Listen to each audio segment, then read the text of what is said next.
وَإِذْ تَأَذَّنَ رَبُّكُمْ لَئِن شَكَرْتُمْ لَأَزِيدَنَّكُمْ وَلَئِن كَفَرْتُمْ إِنَّ عَذَابِي لَشَدِيدٌ. Assalamualaikum warahmatullahi wabarakatuh. Para pendengar, peminat kaset-kaset saya ini, laki-laki dan perempuan, baik yang sedang tinggal di rumah atau dalam mengembara dalam perjalanan yang jauh dengan mobilnya, diputar kaset, didengarkan Nabuya berceramah, seakan-akan kita berdekat, meskipun saya tidak ada dalam mobil ini, tapi suara saya ada. Yang akan saya bicarakan pada hari ini ialah tentang mensyukuri nikmat Allah Subhanahu wa ta'ala. Tuhan bersabda di dalam Al-Quran, la in syakartum la azidannakum wa la in kafartum inna azabi la syadid. Sesungguhnya jika kamu syukuri yang nikmat yang diberikan Allah kepadamu, niscaya nikmat itu akan ditambah lagi oleh Tuhan. Sebaliknya jika kamu lupakan nikmat itu, tidak kamu pedulikan, maka azab atau siksa Tuhan sangatlah pedihnya. Inilah ayat tentang syukur yang disebutkan oleh Tuhan di dalam Al-Quran. Sebenarnya nikmat yang diberikan Allah kepada manusia itu tidaklah terhitung banyaknya. Tuhan pun mengatakan wa in ta'udu ni'matallah la tuhsuha. Jikalau kamu hendak menghitung nikmat Allah, tak dapat kamu membilang berapa nikmat itu. Ada alat-alat modern sekarang yang dipakai orang, komputer, yang dapat menghitung berjuta-juta, bahkan bermiliar dengan cepat. Tapi bagaimanapun cepatnya hitungan komputernya nanti sudah rusak dan nikmat Allah belum juga semua dapat dituliskan. Apa yang kita syukuri? Apabila kita mengenalkan nikmat Tuhan itu, kita menjadi kaya dalam batin. Kita tidak jadi murung dalam hidup. Sejak dari matahari yang terbit di waktu pagi, terbenam di waktu sore, di waktu senja, lalu berganti dengan malam, dan apabila malam sudah datang, bintang-bintang pun berkelap-kelip di langit. Itu pun sudah kita syukuri jika kita mengenal Dia.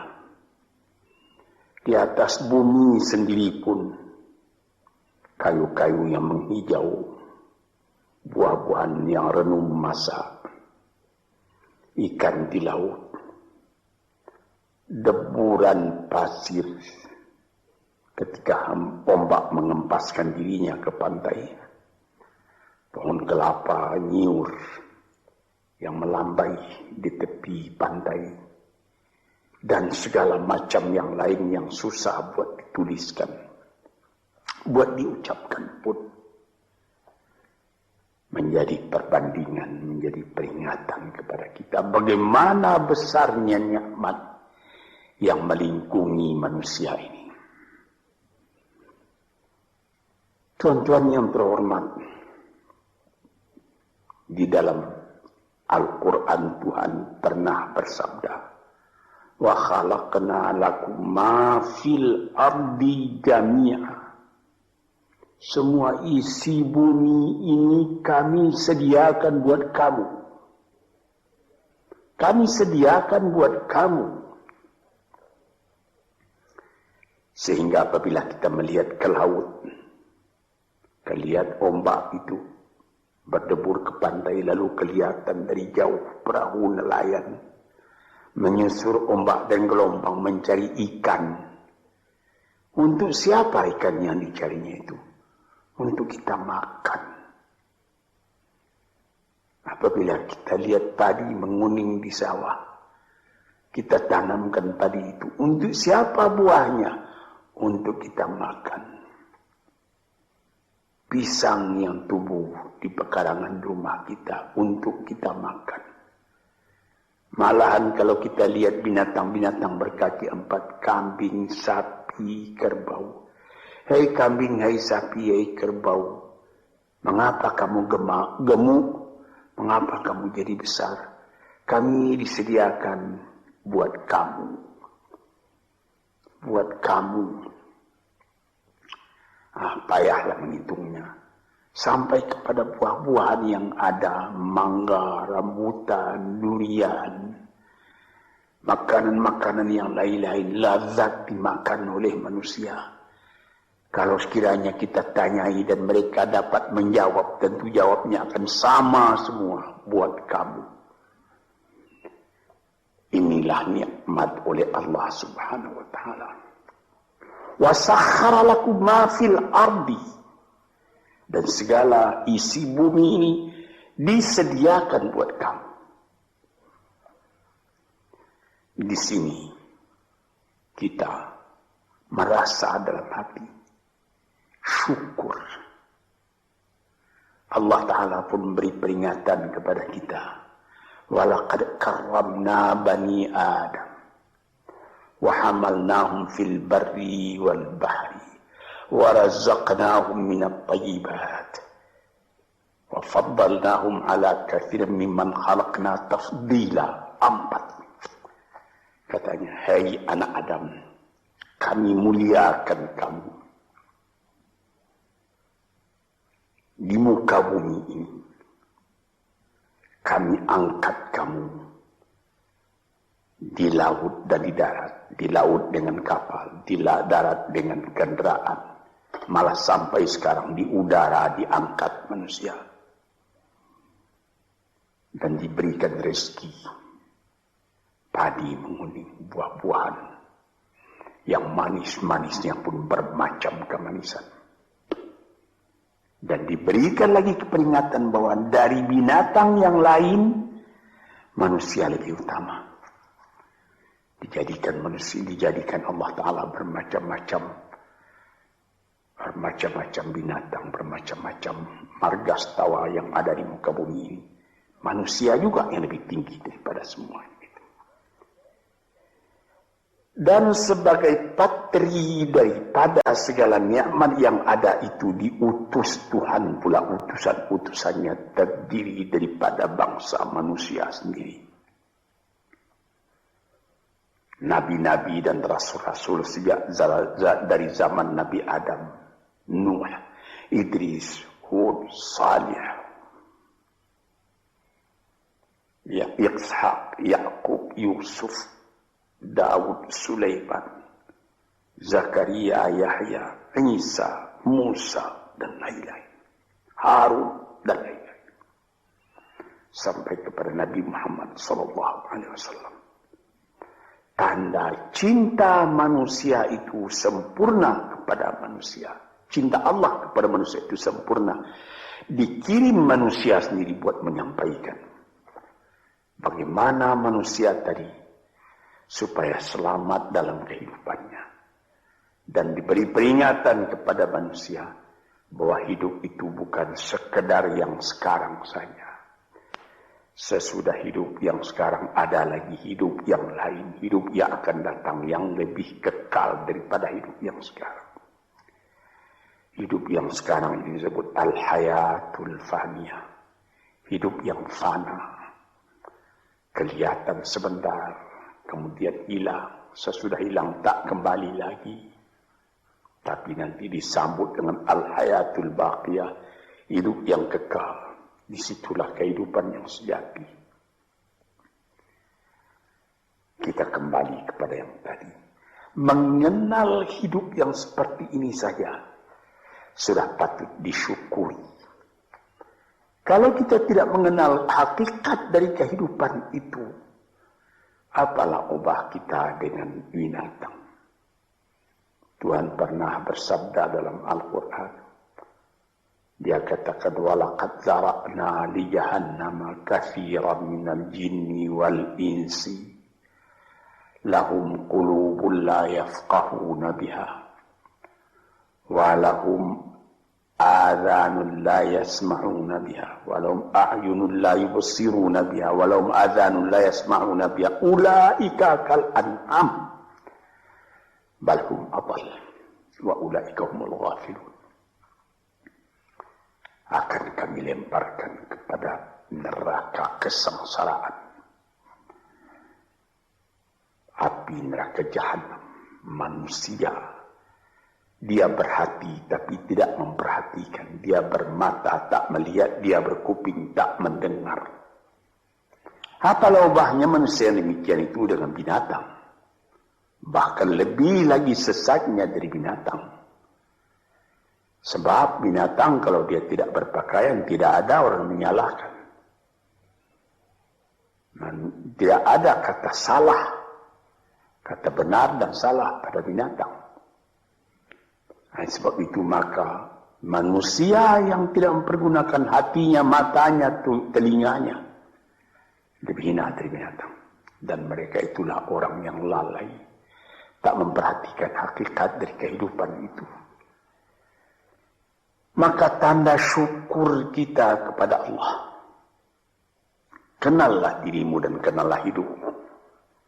Dari mana engkau datang? Di mana engkau sekarang? Kemana engkau pergi lagi sesudah ini? Kambing, sapi, kerbau tidak membicarakan ini. Dia cuma memikirkan makan. Manusia disuruh memikirkan ini. Taruhlah manusia itu tidak ada nabi, tidak ada utusan dari Allah datang. Akalnya sendiri pun di dalam kehidupan itu hendak mencari juga jalan yang baik, hendak menjauhi juga jalan yang buruk. Tak ada orang yang menyukai yang buruk dalam hidup. Walaupun orang yang telah terlanjur berbuat buruk sekalipun dia menyesali karena dia tidak dapat menahan dirinya. Sebab itu maka bersyukurlah kita kepada Allah. Kehidupan kita itu tidak disia-siakan, tidak disia-siakan oleh Allah. Yahsabul insanu ayyutraka sudah. Apakah manusia menyangka bahwa dia akan dibiarkan saja, tidak terpelihara, berjalan tidak tentu arah? Tidak. Tidak. Sejak dari masa dalam menjadi nutfah lagi, sampai menjadi insan sudah menjadi fikiran kita. Bagaimana keindahan Allah menjadikan kita. Nah, sebab itu maka dikatakan, bersyukurlah. Syukurilah nikmat Allah itu. Sekarang timbul pertanyaan, bagaimana yang dimaksud dengan syukur itu? Saya pertalikan sedikit dengan falsafah. Sokrates apabila dia mempelajari keadaan alam, sesudah melihat keadaan alam ini, dia pun mempunyai iman bahwa ada yang menciptakan alam, yaitu Tuhan. Dia bersyukur. Mengetahui itulah hakikat hidup, kata beliau. Mengetahui itulah kebahagiaan sejati, kata beliau. Maka di sini kita melihat, syukur ya Allah, aku tidak dijadikan jadi binatang. Syukur ya Allah, aku tidak jadikan manusia yang sia-sia. Syukur ya Allah, aku terjadi dalam keadaan seperti ini. Sehingga aku tahu yang hak, tahu yang batil, tahu yang buruk, tahu yang baik, tahu dari mana asal perjalanan ini, dan tahu pula kemana tujuan perjalanan ini. Syukur kepada Allah karena kita tahu kita datang ke dunia cuma sekali. Sepintas, sekejap mata dibandingkan dengan umurnya dunia. Taruhlah orang berumur 100 tahun yang paling panjang. Tapi apalah artinya 100 tahun dengan umur dunia yang sudah miliar tahun. Dan apabila kita mati pun, dunia pun akan tinggal sepeninggal kita. Entah berapa juta tahun lagi, tidak tahulah. Sepintas zaman kita lalu ke dunia ini. Kita bersyukur karena kita diberi ingat. Yang sepintas zaman, yang sekejap mata itu harus kita isi. Sehingga setelah badan kita hancur di dalam bumi, kita masih hidup. Ini, saudara-saudara pendengar yang terhormat, kita sudah mati hancur di kandung tanah, tapi masih hidup.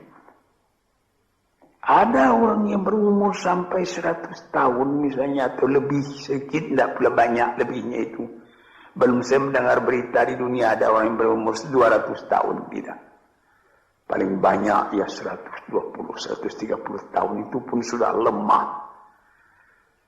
Nah, dalam umur yang sekian pendeknya kita lalui di dunia, dia bisa kita panjangkan. Dengan apa? Dengan sebutan, dengan amal, dengan bekas tangan, dengan iman dan amal saleh, sesuai dengan apa yang disebut di dalam pantun Melayu, Pulau Pandan jauh di tengah, di balik pulau angsa dua, hancur badan di kandung tanah, budi yang baik terkenang jua. Ada juga satu syair daripada Syauqi Bai, penyair Arab Mesir yang terkenal.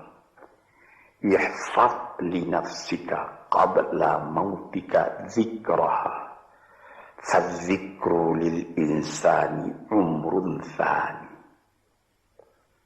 Sebelum engkau mati, peliharalah sebutan dirimu yang akan dikenang orang daripada dirimu. Karena kenangan atas ketika hidup yang dulu itu adalah umur yang kedua kali bagi manusia. Banyak orang yang setelah dimasukkan ke dalam kubur, masuk, sudah ditimbun kubur tadi, orang pun pulang ke rumah. Sebutan orang tadi keluar dari kuburnya. Tiap hari dia keluar. 1 tahun, 2 tahun, 10 tahun, 100 tahun. Malah ada yang beribu tahun. Nabi kita Muhammad sallallahu alaihi wasallam umurnya cuma 64 tahun. Tapi beliau sampai sekarang sudah 1400 tahun. Masih seperti kemarin saja hidup beliau itu menjadi sebutan siang malam. Inilah maksudnya yang dikatakan orang yang sesudah mati dia hidup kembali lebih panjang umurnya. 64 tahun dibandingkan dengan 1400 tahun. Dan selama azan masih kedengaran di puncak menara, entah ratusan ribu tahun lagi, itu nama akan tetap hidup. Ini yang kita syukuri kepada Tuhan. Sebaliknya, setelah kita sebutkan bagaimana syukur atas nikmat yang diberikan Allah, sebaliknya ada orang yang tidak berterima kasih sedikit juga kepada Tuhan, melainkan mengomel terus bagaimanapun banyaknya nikmat yang dia terima. Maka pada ujung ayat tadi dikatakan, wala in kafartum inna azabi la syadid. Kalau kamu masih mengingkari nikmat Tuhan itu, maka siksaan Tuhan amatlah pedihnya kepada dirimu. Memang banyak sekali manusia, sudah ada nikmat datang, dia tidak memperdulikan nikmat itu, dia masih mengomel saja. Kita misalkan, ada seorang perempuan bertandang ke rumah sahabatnya perempuan yang lain. Sesampai di rumah tadi dilihatnya, senang dia melihat bagaimana keadaan rumah itu. Dilihatnya ada televisi terletak, ada radio, ada CC, kursi-kursi bagus, ada lagi perhiasan-perhiasan yang lain.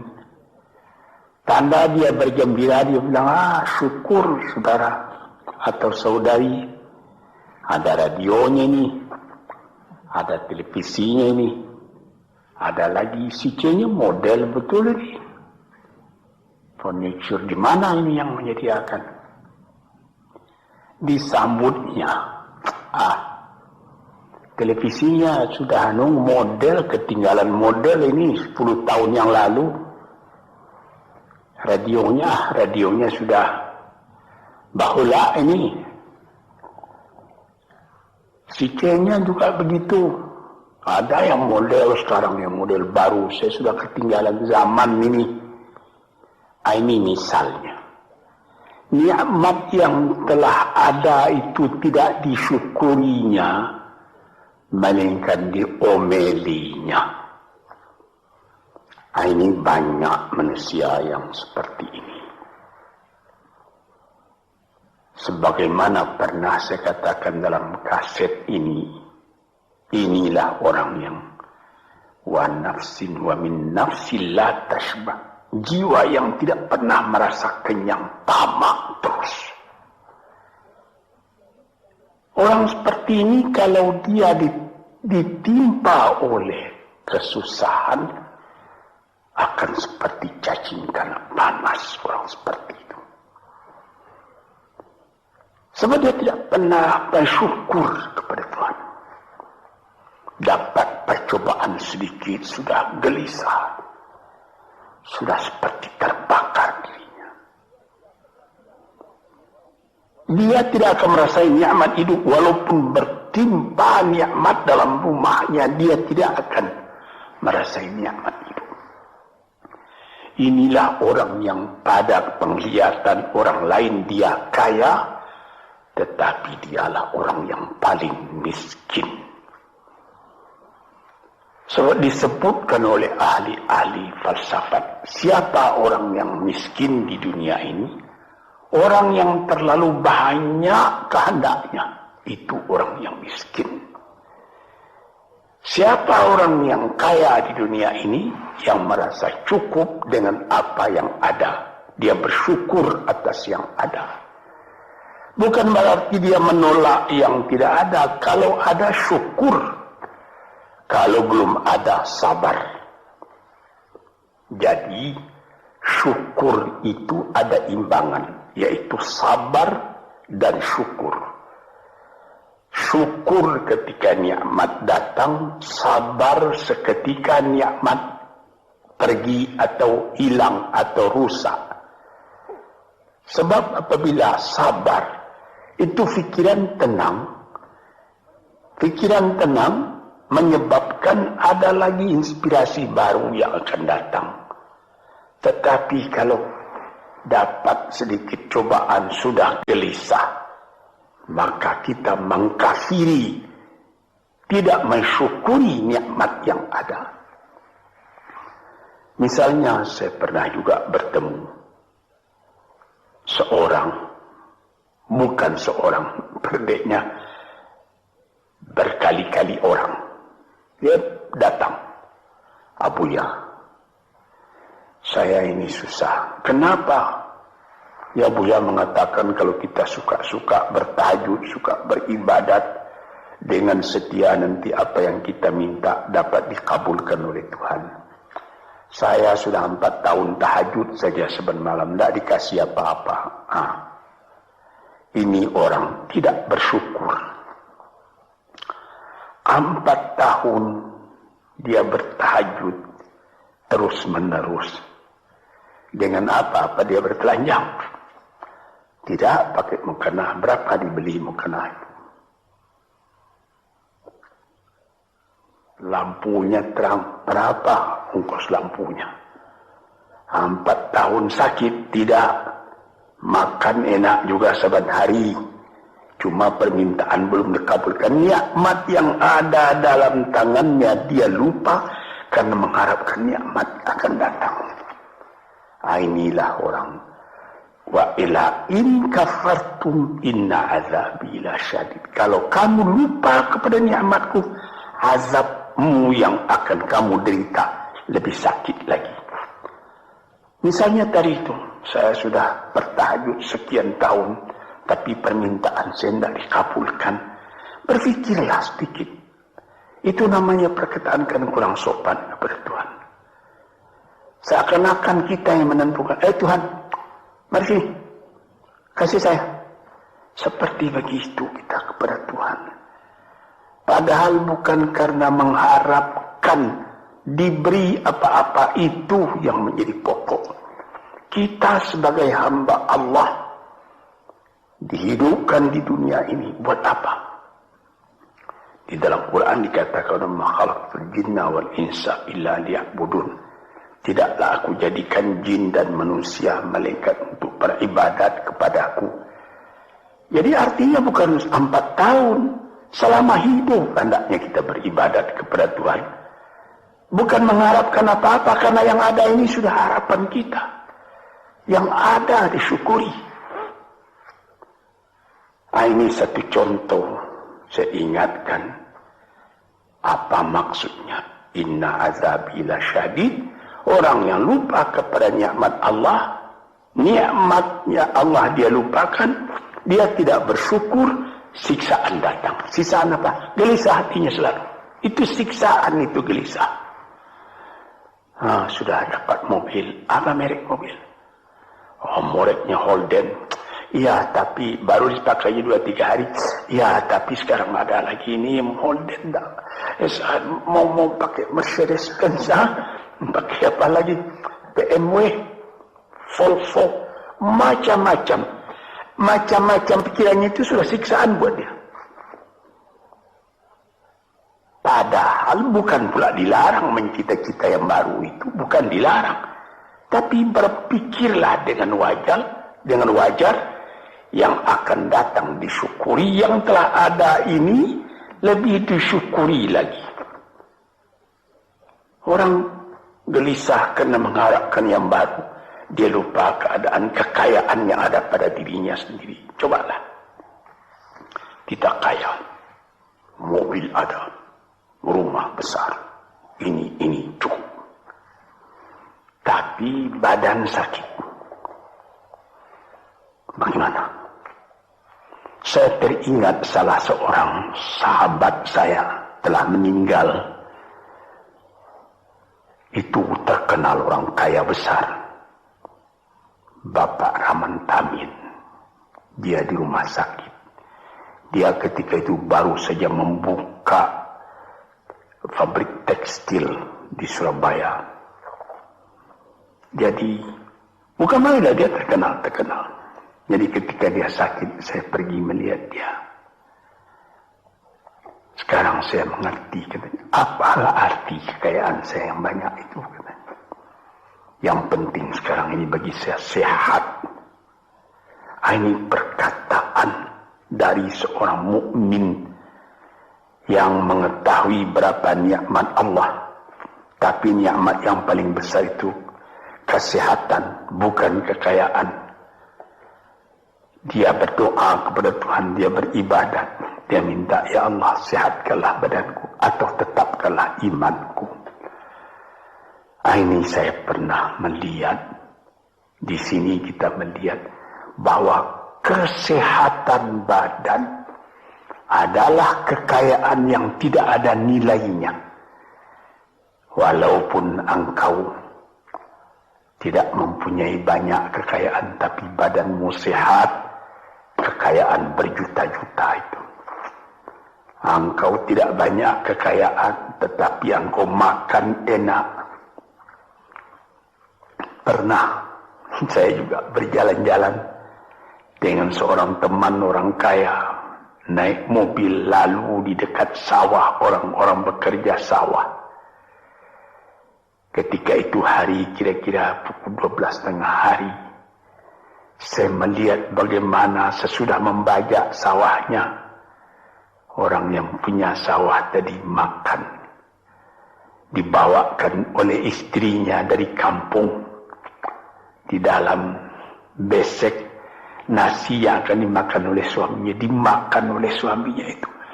Sehingga kawan saya yang punya mobil tadi menjadi dalam hatinya itu seakan-akan iri. Saya yang tinggal di gedung besar, di rumah besar, mempunyai mobil beginian, tidak merasa enak makan seperti itu. Coba Tuhan, berapa nikmat Allah. Maka itu kita kembali kepada pangkal kaji tadi.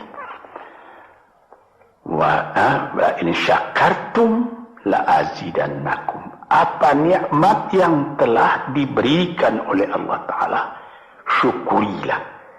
Apabila itu engkau syukuri, badanmu sehat, hatimu senang, dadamu lapang.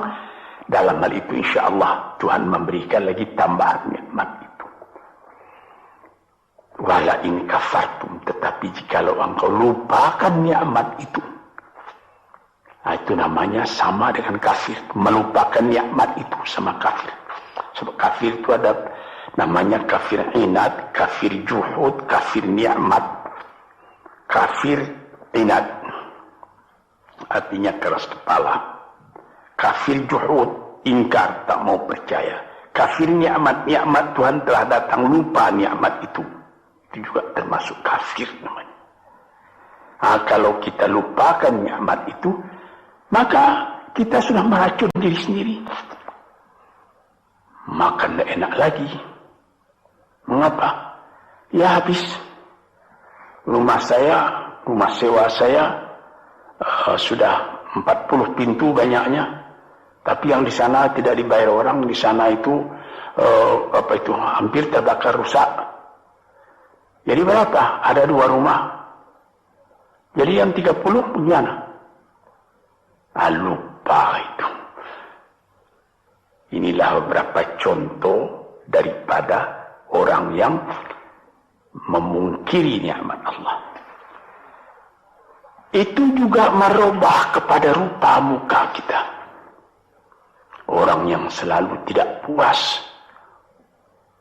walaupun dia punya kekayaan sudah berlimpah-limpah, tapi rasa syukurnya tidak ada, makannya pun tidak enak. Di dalam rumah tangganya pun dia menjadi selalu berungutan saja. Ketika mula-mula datang sesudah penyerahan kedaulatan pada tahun 50 datang ke Jakarta, suami istri hidup dengan sederhana, makan enak, tertawa pagi, tertawa sore, apa yang ada dimakan yang tidak sabar. Kemudian berlimpah-limpah rezeki. Rezeki datang, mulai lalai daripada Tuhan. Mulai lupa kepada nikmat. Lama-lama tidak mensyukuri nikmat. Timbul berkelahi dalam rumah. Si laki-laki tadi melihat lagi ada perempuan yang lebih muda. Dia mau kahwin lagi, ribut lagi dengan yang tua, macam-macam. Nampak sebagaimana saya katakan tadi, nampak oleh orang luar, orang ini senang ini. Tapi di dalam rumahnya sendiri neraka, dibikinnya sendiri neraka itu karena dia tidak mensyukuri nikmat. Dia bikin sendiri neraka itu sebab dia tidak sabar ketika percobaan datang. Di sinilah tuan-tuan pendengar kaset yang saya cintai. Saya katakan di dalam agama kita disuruh qanaah. Apa? Menyambut dengan kedua belah tangan. nikmat yang diberikan Allah, kecil atau besar, yang penting nilainya. Nilai nikmat itu ialah apabila kita terima dengan syukur. Dan kalau percobaan datang, kita tabahkan hati, kita sabar. Percobaan itu banyak, harta, berniaga rugi, istri atau anak yang dicintai mati misalnya, dan lain-lain sebagainya. Kita sabar menerima itu, kita tabah menerimanya, sehingga kita tidak goyang. Ketika nikmat datang, kita syukur, jadi kita tidak sombong. Ketika percobaan datang, kita sabar, jadi kita tidak bingung. Kita punya hidup selalu tenang. Di dalam ilmu tasawuf disebutnya bahwa antara syukur dengan sabar itu adalah seperti sayap. Sayap sebelah kanan syukur, sayap sebelah kiri sabar. Kalau patah salah satu dari dua sayap itu, kita jatuh, tidak bisa kuat lagi. Jadi sebagaimana kapal terbang juga mempunyai dua sayap. Kalau patah satu, lebih baik lekas berhenti, jangan berlayar lagi, nanti bahaya besar jatuh, membawa jatuh kita. Para pendengar, disinilah yang menjadi tiang dari kehidupan kita, sehingga menjadi kita normal. Sebagaimana pernah juga saya katakan, kerusakan atau seperti radio korsleting yang terjadi antara sabar dan syukur ini bisa jadi penyakit. Mulanya penyakit batin, kemudian menjadi penyakit badan. Ada orang, itu saya pernah mengatakan tempo hari ini dalam salah satu kuliah di kaset ini, psikosomatik. Dilihat penyakit, diperiksa, dianalisa oleh dokter, asalnya dari kecewa. Ada orang, anaknya menyakitkan hatinya, karena anak itu juga jadi fitnah dalam kehidupan. Diharap akan begini, rupanya jadi begitu. Diharap akan taat, rupanya maksiat. Lama-lama dipendam penyakit itu dalam hati, berubah kepada badan sendiri. Kadang-kadang sakit jantung, kadang-kadang eksim, kadang-kadang kudis. Ajaib. Rupanya perjalanan darah diganggu oleh tekanan jiwa. Tekanan jiwa mengganggu tekanan jantung mengganggu tekanan darah menjadikan penyakit basir pada badan. Sebab itu maka dikatakan, barang siapa wa man a'rada an dzikri fa innalahu ma'isyatan dhanka, barang siapa yang menolak peringatanku, dia punya hidup nanti akan sengsara jadi penyakit. Fi qulubihim maradun fazadahumullahu marada, dalam hatinya ada penyakit, ditambah lagi oleh Tuhan dengan penyakit lain. Diperiksa oleh dokter, badanmu tidak sakit, ini pikiranmu yang sakit, macam-macam. Disinilah saudara-saudara yang terhormat, maka syukur itu adalah satu nikmat yang kita sendiri mengusahakan supaya terjadi pada diri kita sendiri. Dan gelisah itu adalah laknat yang kita tumbuhkan sendiri. Sebagaimana pepatah orang Melayu, makan hati, berulam jantung. Hatinya sendiri dia makan, jantungnya sendiri diambil ulam, akhirnya kurus kering.